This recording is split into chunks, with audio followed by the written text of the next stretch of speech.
नमस्कार दोस्तों, मैं प्रबोध आप सबका वेलकम करता हूं आपके अपने इस चैनल हेल्पिंग व्हील में।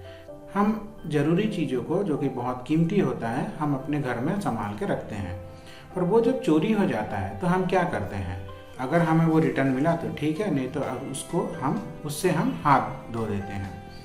तो दोस्तों क्या होगा कि अगर हम अपनी कोई भी एक ज़रूरी चीज़ ज्वेलरी वगैरह बैंक के लॉकर में रखें और बैंक की चोरी हो जाए, उस केस में क्या होता है। क्या वो चीज़ हमें वापस मिलती है बैंक की तरफ से, या फिर अगर बैंक के लॉकर से वो चोरी हो गया तो हम उसको भूल जाएंगे।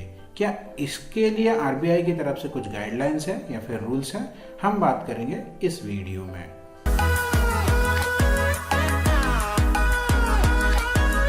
दोस्तों हमारे इस क्वेश्चन का आंसर जानने के लिए हम आ गए हैं गूगल में।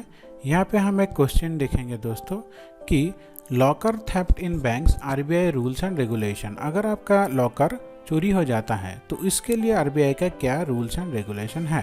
तो इसमें हमें ये आंसर मिलता है कि अकॉर्डिंग टू आरबीआई के हिसाब से the person will be entitled to compensation.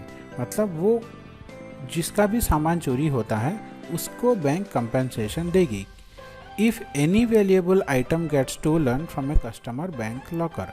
अगर कस्टमर का बैंक के लॉकर से कोई एक कीमती सामान चोरी होता है तो बैंक उसको कंपेंसेशन देगी। अब कितना कंपेंसेशन देगी? Bank will have to pay 100 times the annual locker rent to the customer as compensation. मतलब आप जब भी बैंक में लॉकर खोलते हैं तो आप सालाना कुछ फीस देते हैं, 5,000, 6,000, 10,000, ये हर बैंक का अलग अलग रहता है। तो आप जितना भी एक साल में बैंक को पे कर रहे हैं उससे 100 से मल्टीप्लाई कर दीजिए, जो वैल्यू आएगा बैंक आपको उतना पैसा कंपेंसेशन देगी। मान लीजिए आप हर साल बैंक को 8,000 रुपये दे रहे हैं तो 8,000 मल्टीप्लाइड बाय 100 मतलब 8 लाख।